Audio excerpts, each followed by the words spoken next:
Are you thinking about buying a property from afar? You're not alone. I'm James, and in the last 5 years, I've snagged around 150 residential units and around 200 self-storage units, even in cities I've never visited. Are you worried about managing issues remotely?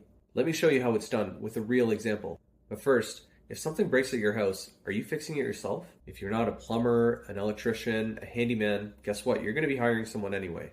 Let's dive into the 5 simple steps to manage remote renovation. Step 1. Find a contractor. Get referrals from your fellow investors. The local experts are key.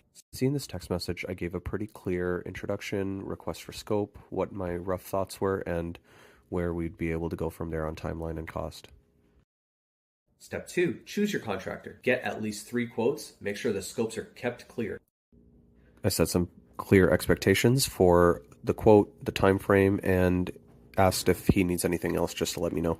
The contractor was on site. He gave me some pictures of a rough idea of what the end product would end up looking like, and I approved those via the drawings. Step 3. Schedule the work. Use lockboxes and keypads for safe access. I gave him clear directions for entry and even sent a picture to help make it easier. Step 4. Ensure quality. Use pictures and videos to help monitor progress. The contractor finished the work. We reviewed the pictures and videos and made sure that everything was completed according to the scope that was set out.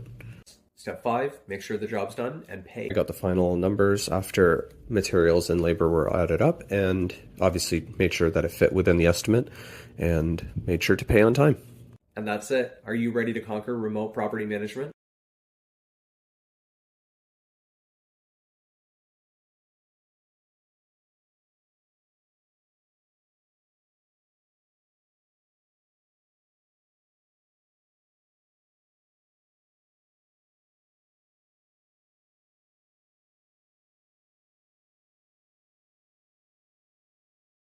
I got the final numbers after materials and labor were added up, and obviously made sure that it fit within the estimate and made sure to pay on time.